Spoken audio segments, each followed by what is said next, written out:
Well, are you about sick and tired of listening to speeches? No! I thought you would tell me you're ready for action. We've got to get out there and win some races, and you know how it goes. If you want something said, ask a man. If you want it done, ask a woman. You're exactly right. And even though all of us girls are at the end of the program, we know it's the women that are going to get out there and deliver the victories come November. You know, I got to tell you, every single day in Washington, we fight people who just don't seem to get it. You know, what really makes this country tick is the fact that we all come here. You're not paid political protesters. You're not members of the SEIU. You come on your own dime because you love this country, because you love freedom, and you know that freedom and preserving freedom is worth the fight.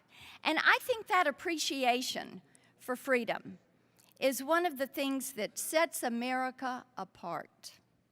Freedom is something, you can't regulate it, you can't tax it, but we have people every day that give it a shot. They want to try that. Let me give you about 3 examples of some of the things that we have been putting up with in D.C. First of all, President Obama promised you his policies were going to heal the economy. It was going to be jobs and prosperity for all, and what did we get? An $800 billion stimulus, trillion-dollar deficits, and no new jobs. Everybody's still saying, where are the jobs? Still looking for them. Second thing, he said, if you like your doctor, you can keep it. You like your insurance policy, you can keep it. And what did you get? High cost. You got Obamacare, and they're destroying the health care system. We see it every single day. He also said, look, I'm going to rein in big government. I'm going to rein in executive power. And what have we seen happen? We have an imperialist president. He thinks that he's the king. And he thinks that LAWS is a 4-letter word. Well, let me tell you something, Mr. President. Congress does not pass suggestions. And what we send to you is not a suggestion box. It is the law. And it is about time that you, Barack Obama, begin to follow the law. That is what we want to see. There are so many things that we have on our plate in Congress. I want to hit just a few of them that are on our to-do list because we think that we are in a fight to preserve this nation and to preserve our sovereignty. You've heard my colleagues talk about it today. We've got a full list, but there's a few things you can count on us to do. And when you're talking to candidates that are running for the U.S. House of Representatives, you need to talk to them about these issues. Number 1 on our to-do list is to straighten out this mess at the VA. It is, even though Shinseki is gone, the problems still persist. And what we're going to do is get to the bottom of it. We've got a great congressman from down in Florida, Jeff Miller, who chairs this committee. And let me tell you something, they are on it. And if it means completely reforming the VA, that is exactly what we're going to do. Our veterans deserve the best. Another thing that is on our to-do list is to get to the bottom of what happened in Benghazi. I got to tell you all something. I think Hillary's got a problem. It is called Benghazi. 2008, Hillary Clinton ran a campaign, and what did she say to everybody? 3 a.m., the phone rings. Who do you want to answer that phone? Well, let me tell you something. The phone rang. And then after it was all said and done and everybody wanted to know what that conversation was, Hillary said, "What difference does it make?" Well, I have to tell you something. It does make a difference to us. It makes a difference to the American people. It makes a difference to our wonderful men and women in uniform. And it makes a difference to all of our men and women who have served. It makes a difference to these families. And we are going to find out what happened in Benghazi.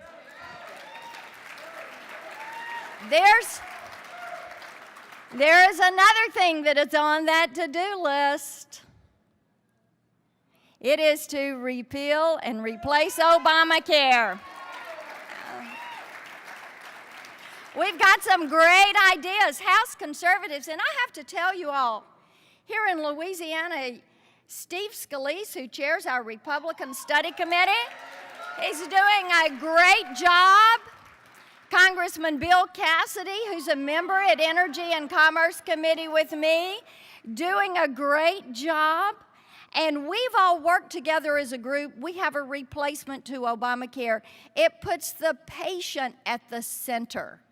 The patient, so that you do control your doctor, your hospital, the health care you want for you and your families.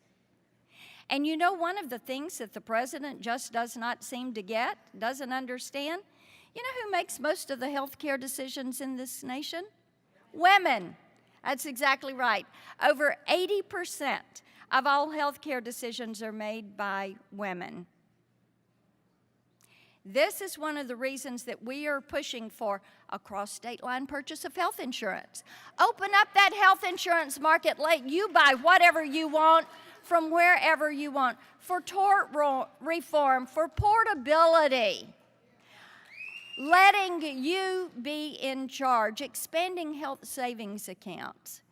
So talk to all of your candidates that are running about those issues. Another thing you want to talk to them about is a shovel-ready project. It is called the Keystone Pipeline, and it is time to build it. If you build it, they will come. The they is thousands of jobs. Time to build it. It is time to get this project going.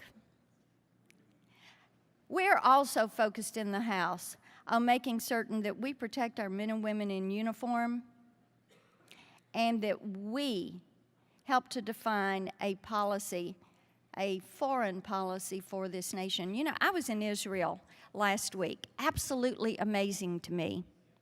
Just absolutely amazing to me that we have a president and a secretary of state who have such a difficult time defining a foreign policy. Our allies are saying, "Where you been?" And our enemies are seeing just how far they can push us. And they are continuing to push. And you know, when people look at that kind of weakness, it causes them to have a lot of fear and a lot of anxiety. I asked some of our friends at the Knesset in Israel last week, I said, "Tell me what keeps you up at night." Iran. And the concern that the U.S. may be weak. The best thing we can do for Israel and for our allies is to keep America strong. And that is a big part of our commitment. Now, so many times people will say, do you think that we have hit a tipping point? Do you think there is any way at all, for us to bring America back from the brink? Have we gone too far?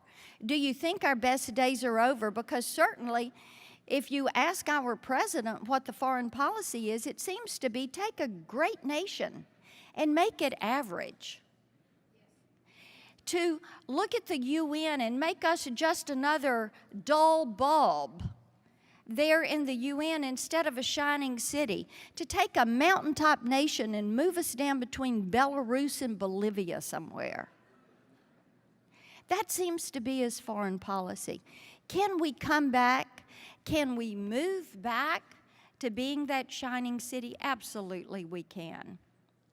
When you look at what is happening across this country with all of our Republican governors, you know good things still happen when good people and good policies come together.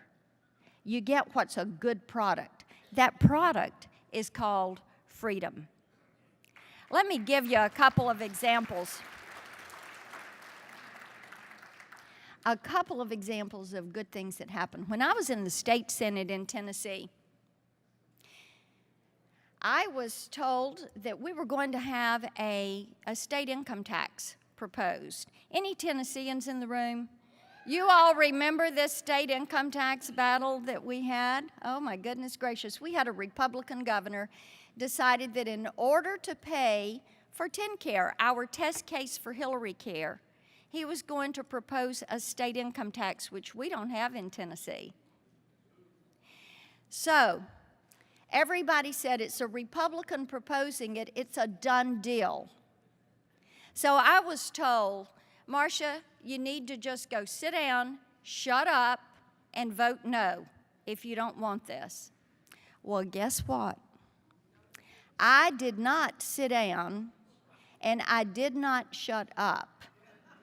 But not only did I vote no, I got a majority of the State House and the State Senate to vote no. And this was not a 4-day, 4-week, or 4-month battle. It was a 4-year battle. And it turned out to not be just me, but to be we the people.